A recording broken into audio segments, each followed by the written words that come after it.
여러분은 누군가를 버린다는 말을 얼마나 가볍게 들어보셨나요? 짐을 버리듯, 마음을 버리듯, 사람도 그렇게 버릴 수 있다고 믿는 순간이 있습니다.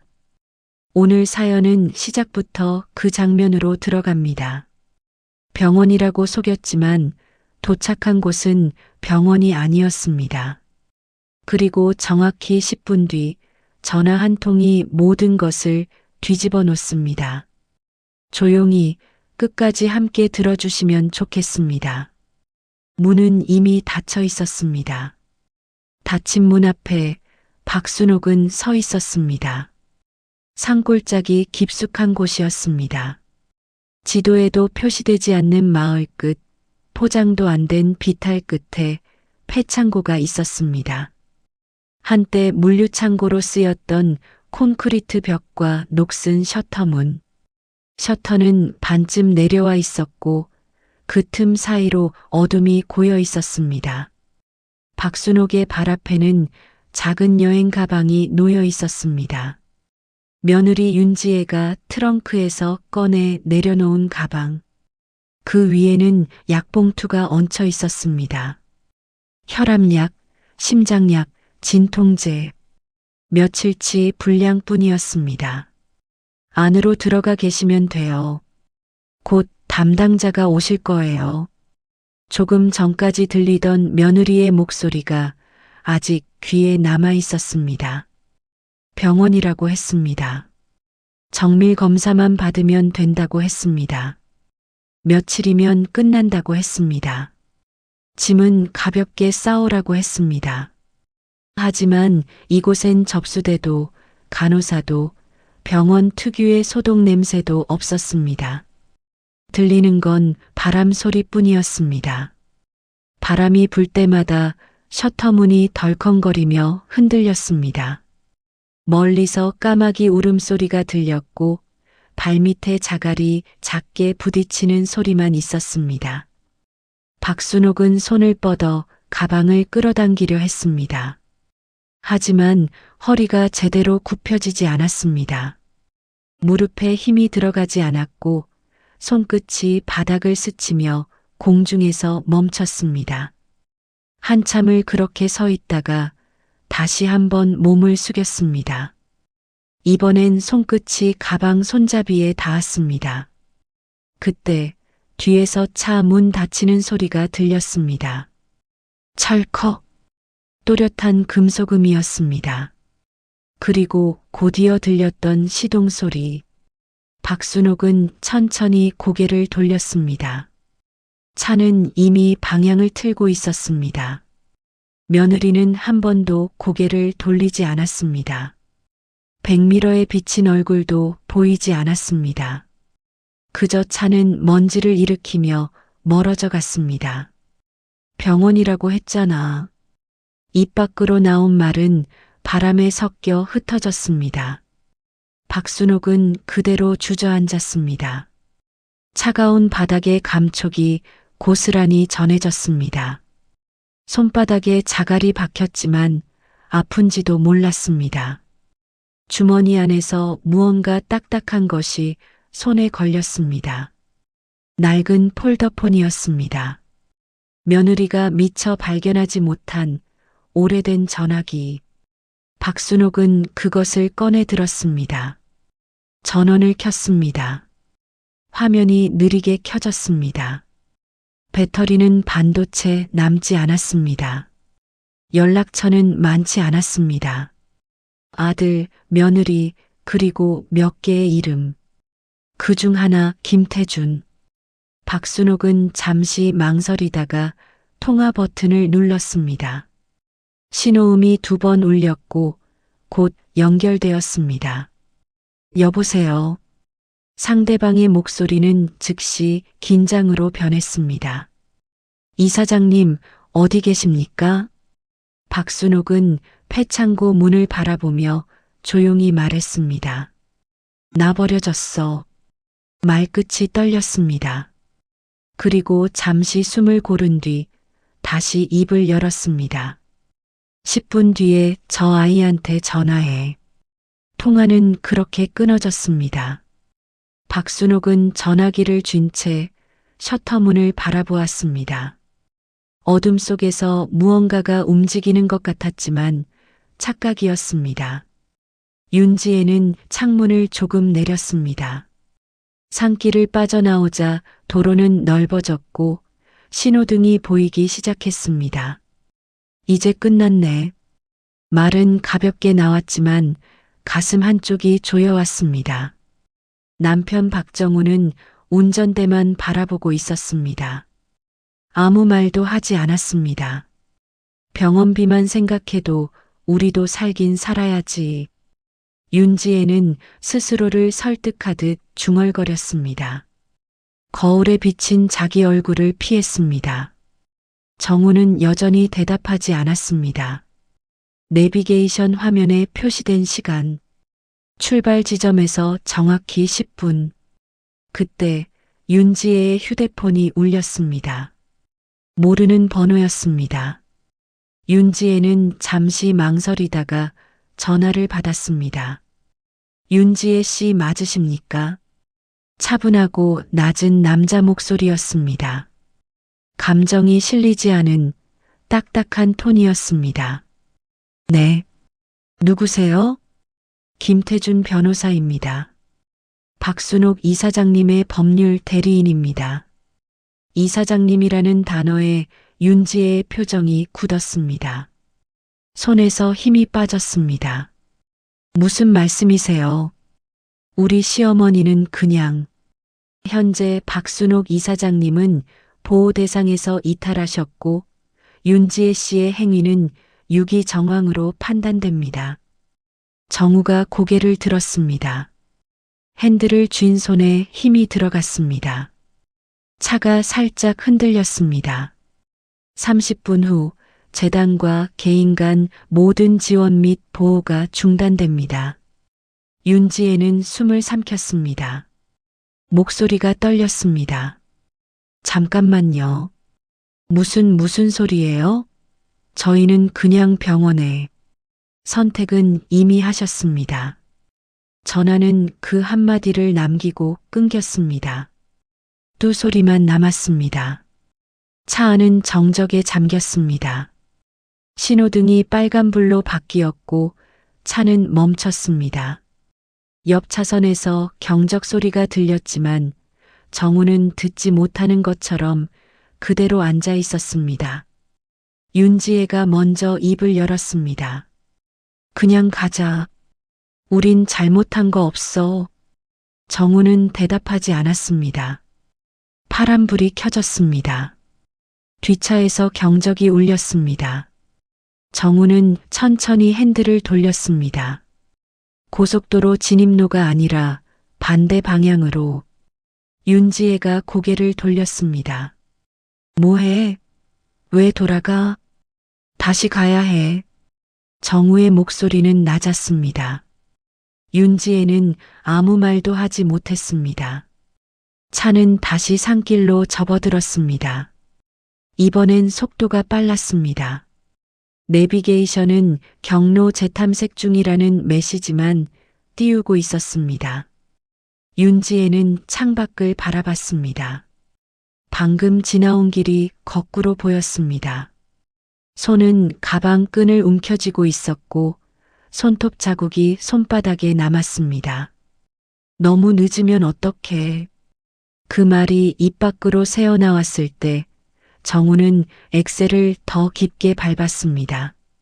나무들이 빠르게 지나갔고 비포장 도로의 먼지가 차창을 덮었습니다. 다시 그 길로, 다시 그 자리로. 하지만 윤지혜는 알고 있었습니다. 돌아간다고 해서 모든 게 되돌아가진 않는다는 걸. 전화기 화면은 여전히 통화 종료 상태로 멈춰 있었습니다. 30분이라는 시간은 이미 흐르기 시작했습니다. 폐창고 앞은 더 조용해져 있었습니다. 해는 이미 기울고 있었고 그림자가 길게 늘어졌습니다. 산 너머로 붉은 빛이 번지고 있었습니다. 차가 멈췄을 때 윤지혜는 문을 열지 못했습니다. 손이 손잡이 위에 얹혀 있었지만 움직이지 않았습니다. 정우가 먼저 내렸습니다. 어머니, 그의 목소리가 산에 부딪혔습니다. 메아리만 돌아왔습니다. 윤지혜도 차에서 내렸습니다. 발이 땅에 닿았지만 감각이 없었습니다. 셔터문은 그대로였습니다. 반쯤 내려온 상태 그대로. 가방은 바닥에 놓여 있었고 약봉투는 찢어진 채 흩어져 있었습니다.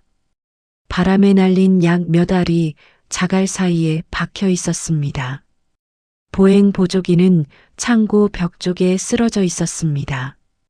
한쪽 다리가 휘어져 있었습니다. 어머니, 윤지혜의 목소리는 떨렸습니다. 그 자리에서 움직이지 못했습니다. 발이 바닥에 붙은 것처럼 굳어 있었습니다. 정우는 셔터 안쪽을 들여다보았습니다. 어둠뿐이었습니다. 손전등을 켜고 안을 비췄지만 아무도 없었습니다. 그가 가방을 집어들었습니다. 지퍼를 열었습니다. 옷 몇 벌, 수건, 그리고 바닥에 깔린 액자 하나. 정우는 액자를 꺼냈습니다. 유리가 금이 가 있었습니다. 가족 사진. 정우가 어렸을 때 어머니와 아버지와 자신. 뒷면을 뒤집었을 때 볼펜으로 눌러 쓴 글씨가 보였습니다. 여기서부터 너는 내 가족이 아니다. 정우의 손이 멈췄습니다. 액자를 쥔 손에서 힘이 빠졌습니다. 이게 뭐야? 그의 목소리는 거의 들리지 않았습니다. 윤지혜는 그 글씨를 보았습니다. 얼굴에서 피가 빠져나갔습니다. 입술이 파르르 떨렸습니다. 난 몰랐어 정말. 말이 제대로 나오지 않았습니다. 정우는 액자를 바닥에 내려놓았습니다. 그리고 다시 주변을 살폈습니다. 발자국이 있었습니다. 창고에서 숲 쪽으로 이어진 작은 흔적. 이쪽으로 가신 것 같아. 정우는 숲 쪽으로 걸어갔습니다. 윤지혜는 그 뒤를 따랐습니다. 하지만 몇 걸음 가지 못해 발자국은 사라졌습니다. 낙엽에 덮여 더 이상 보이지 않았습니다. 정우는 주저앉았습니다. 바닥에 손을 짚고 고개를 떨구었습니다. 그때 윤지혜의 휴대폰이 다시 울렸습니다. 같은 번호였습니다. 떨리는 손으로 전화를 받았습니다. 30분이 지났습니다. 김태준의 목소리는 단호했습니다. 감정의 흔들림이 전혀 없었습니다. 모든 조치를 실행하겠습니다. 잠깐만요. 저희 지금 찾고 있어요. 어머니를. 계약은 종료되었습니다.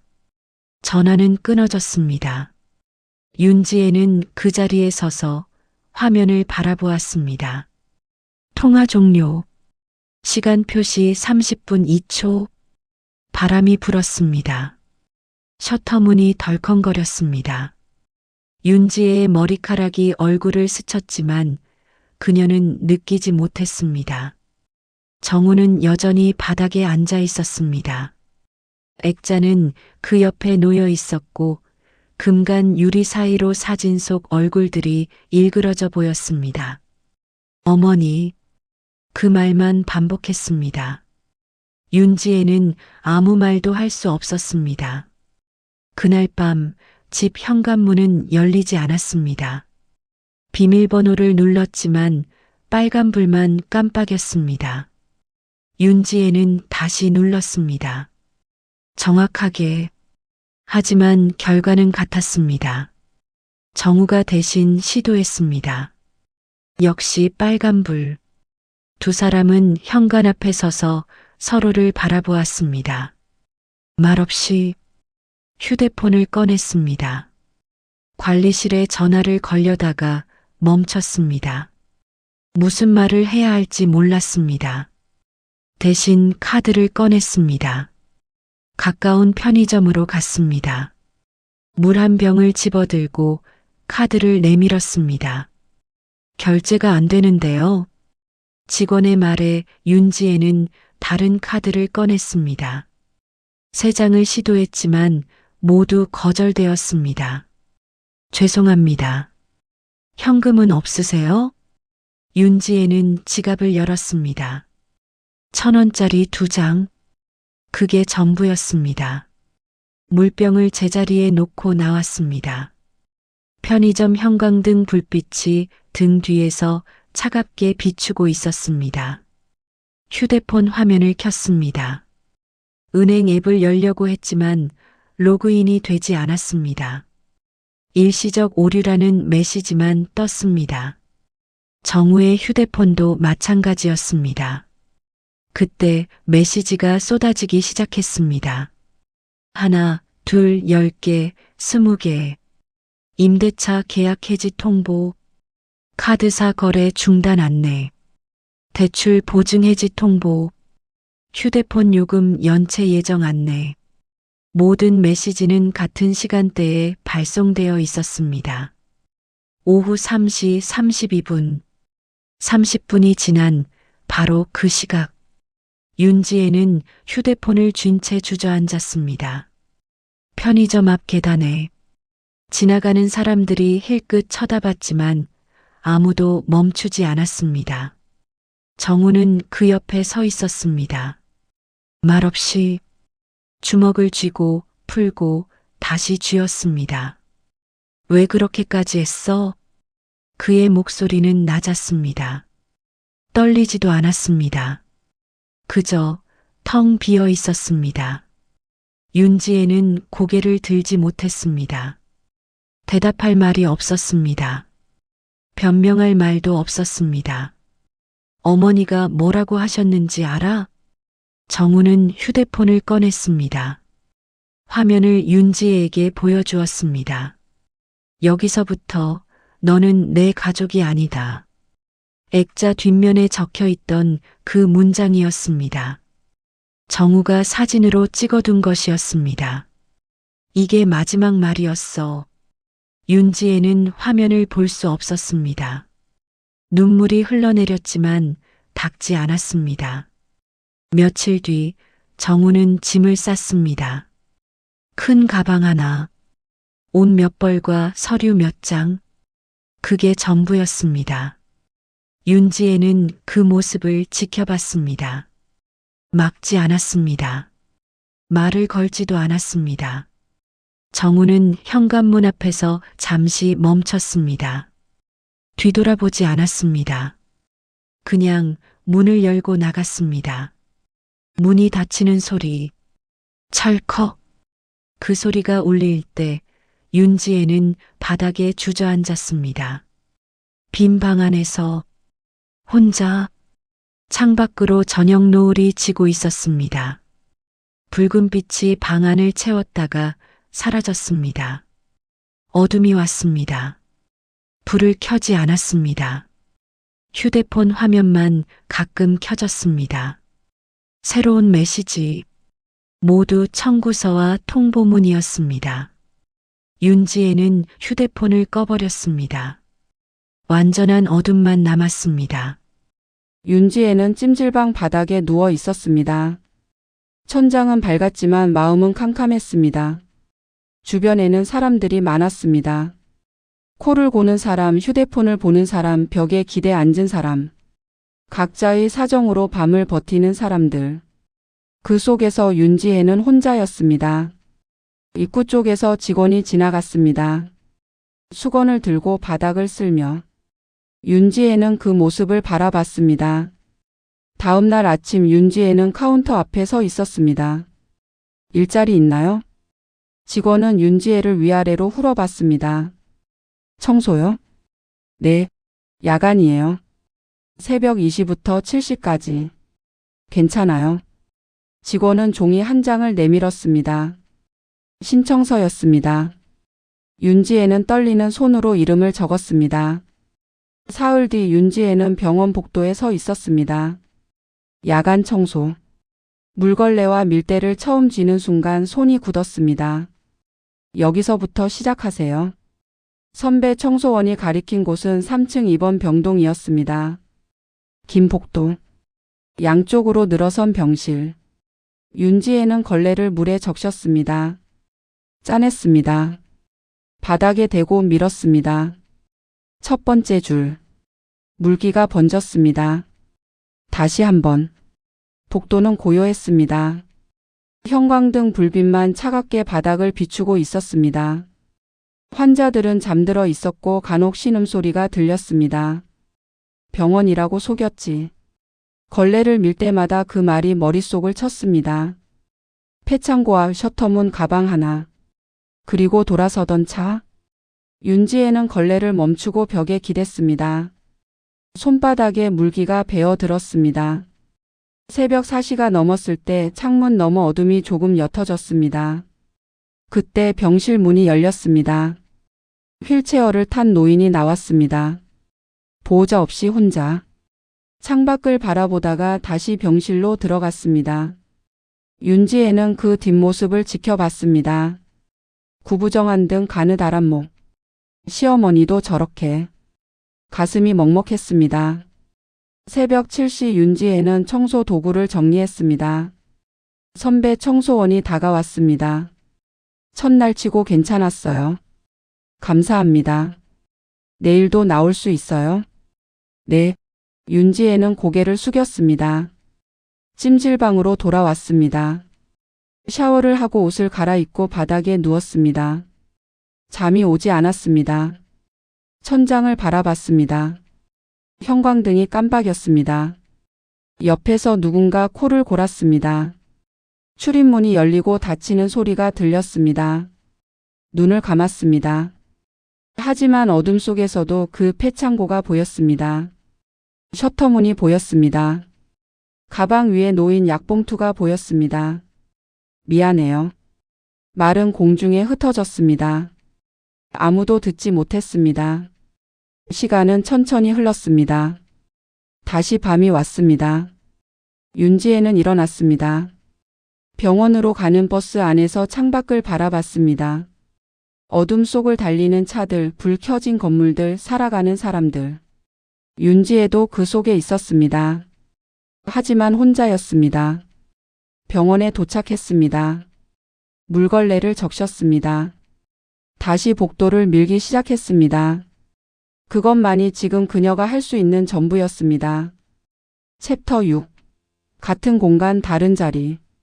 병원에는 보호자 없는 노인들이 많았습니다. 휠체어에 앉아 창밖을 보는 사람들. 침대에 누워 천장만 바라보는 사람들. 윤지혜는 그 얼굴들을 지나쳤습니다. 청소를 하며 복도를 오가며. 처음엔 눈을 마주치지 않으려 했습니다. 하지만 피할 수 없었습니다.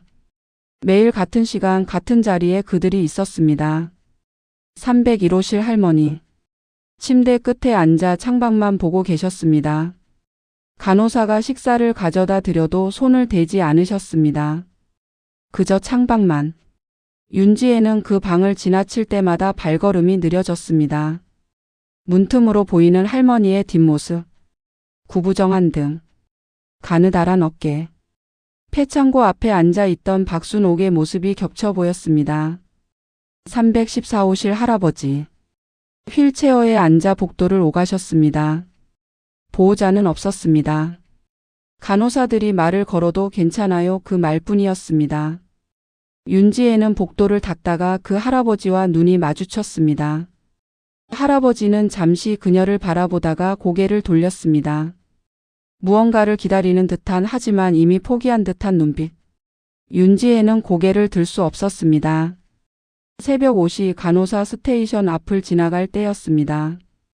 간호사들이 조용히 이야기하고 있었습니다. 301호 할머니 아들이 다시 안 온대. 또? 이번 달 입원비도 밀렸대. 원무과에서 연락했는데 전화를 안 받는데. 가족이 있으면 뭐해. 결국 혼자잖아. 윤지혜는 그 자리에 멈춰 섰습니다. 걸레를 쥔 손이 떨렸습니다.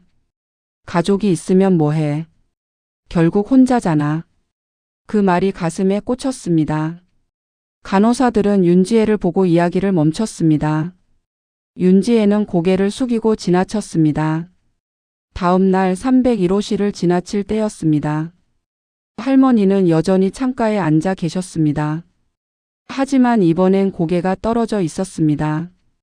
윤지혜는 문 앞에서 잠시 멈춰 섰습니다. 들어가야 할까 말아야 할까. 결국 발을 돌렸습니다. 하지만 몇 걸음 가지 못하고 다시 돌아왔습니다. 조용히 문을 열었습니다. 할머니는 여전히 같은 자세였습니다. 윤지혜는 천천히 다가갔습니다. 바닥을 닦는 척하며 할머니, 작은 목소리로 불렀습니다. 대답이 없었습니다. 조금 더 가까이 갔습니다. 할머니의 손이 보였습니다. 침대 시트를 움켜쥐고 계셨습니다. 손등에는 주사 자국이 여러 개 남아 있었습니다. 윤지혜는 걸레를 내려놓았습니다. 그리고 천천히 할머니 옆에 앉았습니다. 말은 하지 않았습니다. 그저 앉아 있었습니다. 할머니 옆에. 얼마나 시간이 흘렀을까? 할머니가 작게 숨을 쉬는 소리가 들렸습니다. 윤지혜는 조용히 일어났습니다. 걸레를 집어 들었습니다. 문을 나섰습니다. 복도는 여전히 고요했습니다. 형광등만 깜빡이고 있었습니다. 윤지혜는 다시 걸레를 밀기 시작했습니다. 하지만 가슴 한쪽이 무거웠습니다. 나도 그렇게 했잖아. 버리고 갔잖아. 말은 입 밖으로 나오지 않았습니다. 하지만 마음속 깊은 곳에서 그 말이 울렸습니다.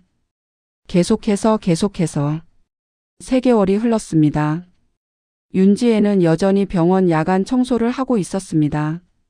찜질방에서 잠을 자고 다시 병원으로 갔습니다.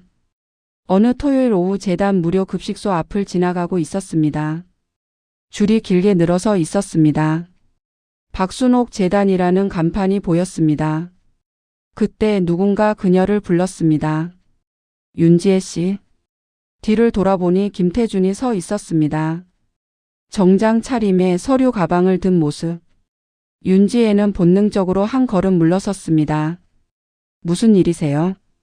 김태준은 표정 변화 없이 말했습니다. 시간 있으십니까? 없는데요. 5분이면 됩니다. 윤지혜는 대답하지 않았습니다. 하지만 김태준은 이미 가까운 카페를 가리키고 있었습니다. 카페 안은 한산했습니다. 김태준은 창가 자리를 골랐습니다. 윤지혜는 앉지 않고 서 있었습니다. 김태준은 가방에서 종이 한 장을 꺼내 테이블 위에 내려놓았습니다. 읽어보십시오. 윤지혜는 그 종이를 내려다봤습니다. 현장 근무 100일. 무단 지각 금지. 변명 금지.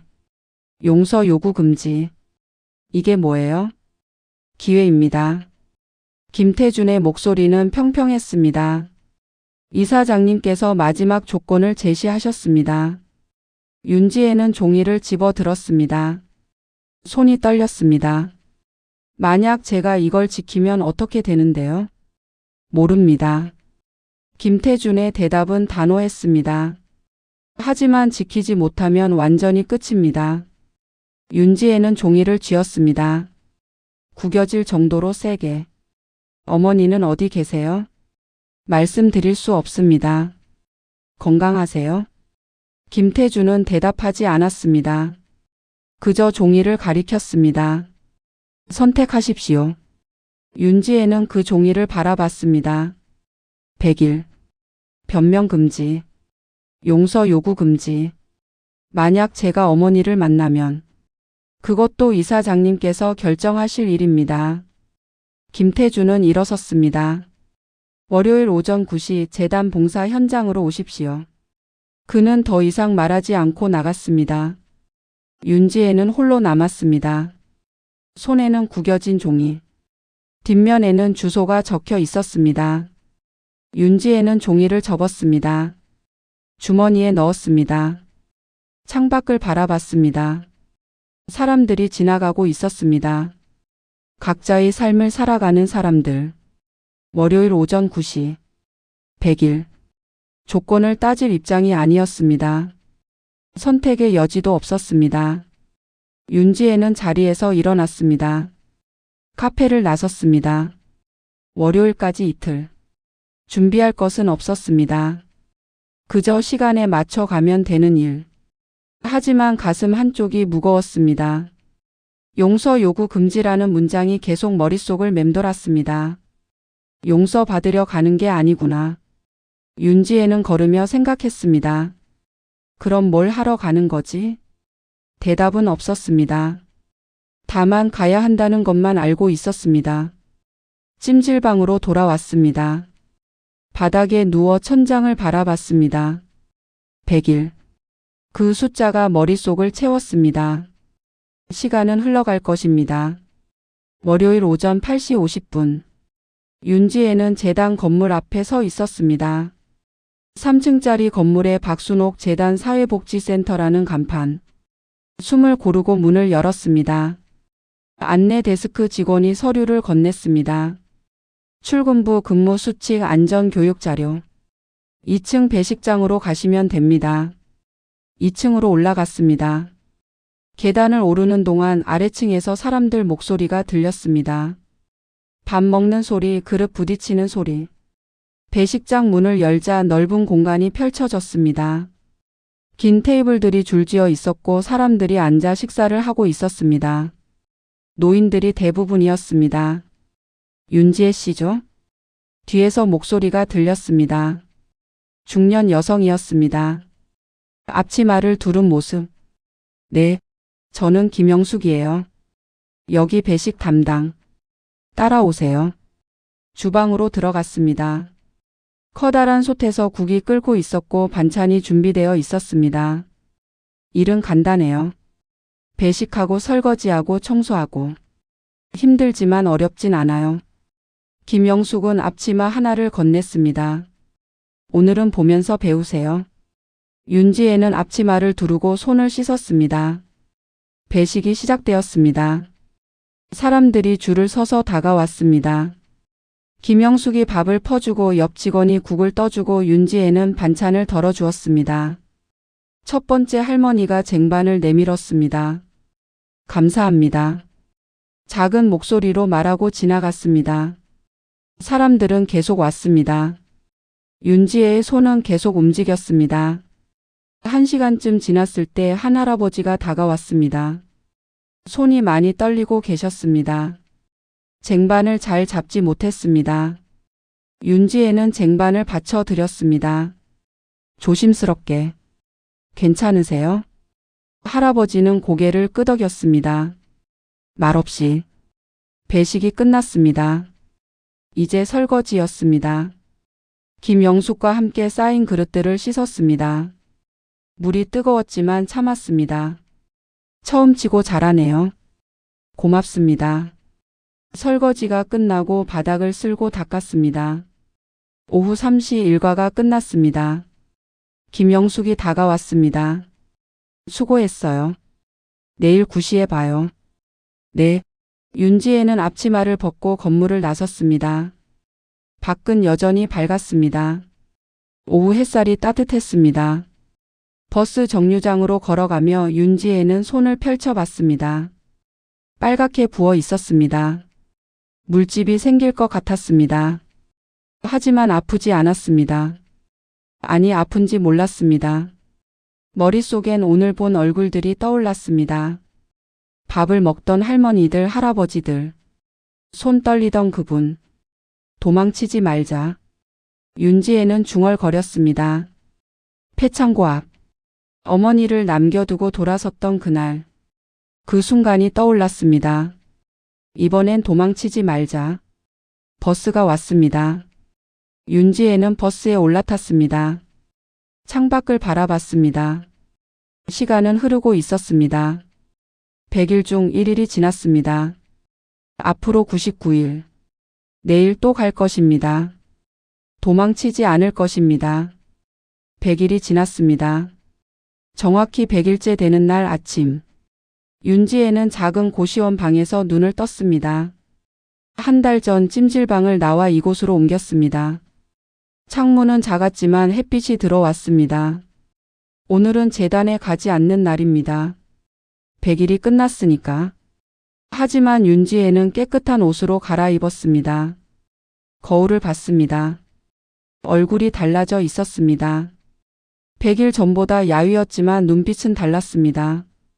가방을 챙겼습니다. 안에는 작은 상자 하나.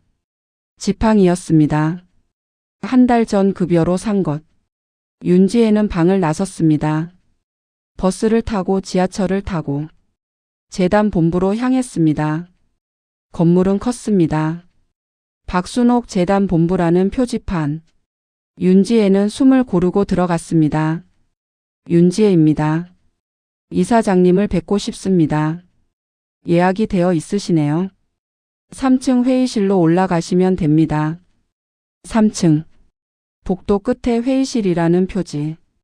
윤지혜는 그 문 앞에 섰습니다. 노크를 했습니다. 2번. 들어오세요. 익숙한 목소리. 2년 만에 듣는 목소리. 윤지혜의 손이 떨렸습니다. 문을 열었습니다.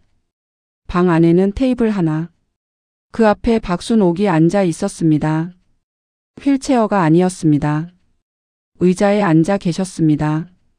지팡이가 테이블 옆에 기대어 있었습니다. 윤지혜는 그 자리에 멈춰 섰습니다. 말이 나오지 않았습니다. 박순옥은 서류를 보고 계셨습니다. 고개를 들지 않으셨습니다. 들어와. 짧은 말. 윤지혜는 한 걸음 또 한 걸음. 테이블 앞까지 걸어갔습니다. 박순옥은 여전히 서류를 보고 계셨습니다. 한참이 지나고 나서야 서류를 덮으셨습니다. 그리고 윤지혜를 보셨습니다. 얼굴은 그대로였습니다. 조금 더 주름이 깊어진 것 같았지만 눈빛은 여전히 날카로웠습니다. 윤지혜는 그 시선을 피하지 않았습니다. 100일 채웠다고 들었어. 네. 지각은? 없었습니다. 변명은? 하지 않았습니다. 박순옥은 고개를 끄덕였습니다. 윤지혜는 가방에서 상자를 꺼냈습니다. 테이블 위에 조심스럽게 내려놓았습니다. 이게 뭐야? 지팡이입니다. 박순옥은 상자를 열지 않았습니다.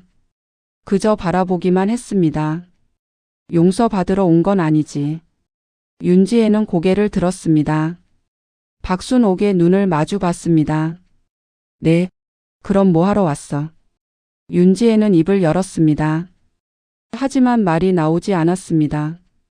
다시 입을 열었습니다. 그냥 드리고 싶어서요.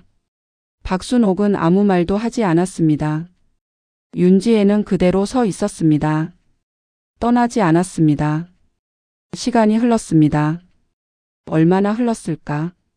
박순옥이 먼저 입을 열었습니다. 그럼 됐다. 그 말뿐이었습니다. 윤지혜는 고개를 숙였습니다.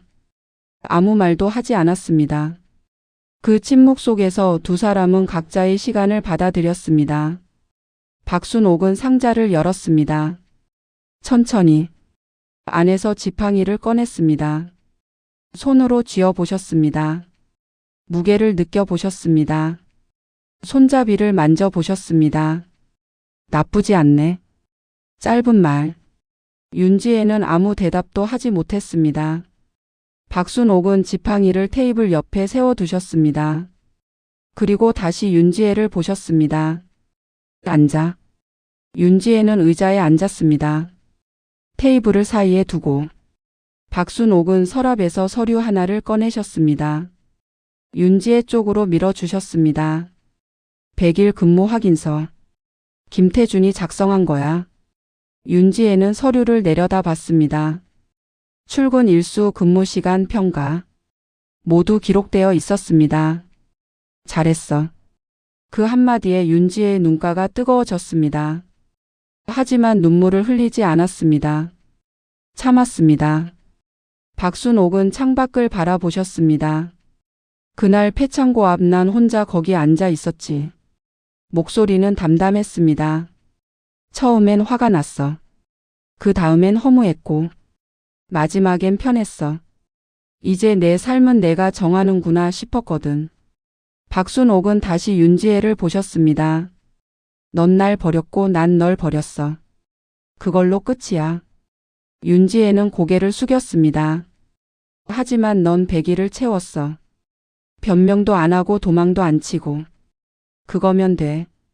박순옥은 지팡이를 집어들었습니다. 의자에서 일어나셨습니다. 천천히 하지만 안정적으로. 이제 가. 윤지혜는 일어났습니다. 어머니. 뭐? 건강하세요? 박순옥은 대답하지 않았습니다. 그저 고개를 끄덕였습니다. 윤지혜는 허리를 숙여 인사했습니다. 깊게. 그리고 돌아섰습니다. 문을 향해 걸어갔습니다. 손이 문손잡이에 닿았을 때 윤지혜. 뒤에서 목소리가 들렸습니다. 윤지혜는 돌아보지 않았습니다. 다시는 그러지 마. 윤지혜는 고개를 끄덕였습니다. 뒤돌아보지 않은 채. 네. 문을 열고 나갔습니다. 복도는 조용했습니다. 엘리베이터를 타고 1층으로 내려왔습니다. 건물을 나섰습니다. 밖은 여전히 밝았습니다. 윤지혜는 멈춰 서서 하늘을 올려다봤습니다. 눈물이 흘렀습니다. 이번엔 참지 않았습니다. 조용히 천천히. 얼마나 시간이 지났을까? 눈물이 그쳤습니다. 윤지혜는 다시 걸었습니다. 버스를 타고 지하철을 타고 고시원으로 돌아왔습니다. 작은 방. 하지만 이제 이곳이 그녀의 공간이었습니다. 책상 위에 달력이 놓여 있었습니다. 100일을 체크했던 달력. 윤지혜는 새로운 페이지를 넘겼습니다. 다음 달. 빈칸들. 첫 번째 칸에 작게 썼습니다. 다시 시작. 창밖으로 저녁 노을이 지고 있었습니다. 윤지혜는 창가에 앉아 노을을 바라봤습니다. 용서는 없었습니다. 하지만 끝은 있었습니다. 그리고 그 끝에서 새로운 시작이 있었습니다. 윤지혜는 눈을 감았습니다. 깊게 숨을 쉬었습니다. 내일이 올 것입니다. 그리고 그 내일을 그녀는 살아갈 것입니다. 도망치지 않고, 외면하지 않고, 그렇게 한 걸음씩. 끝. 여러분, 오늘 이야기는 여기까지입니다. 버려진 자리에서 시작해 다시 일어서기까지의 이야기를 들어주셔서 감사합니다. 누군가에게는 무거운 이야기였을 수도 또 누군가에게는 위로가 되었을 수도 있습니다. 여러분의 생각은 어떠신가요? 댓글로 여러분의 이야기를 들려주세요. 그리고 이 영상이 도움이 되셨다면 좋아요와 구독 부탁드립니다. 다음에도 좋은 이야기로 찾아뵙겠습니다. 감사합니다.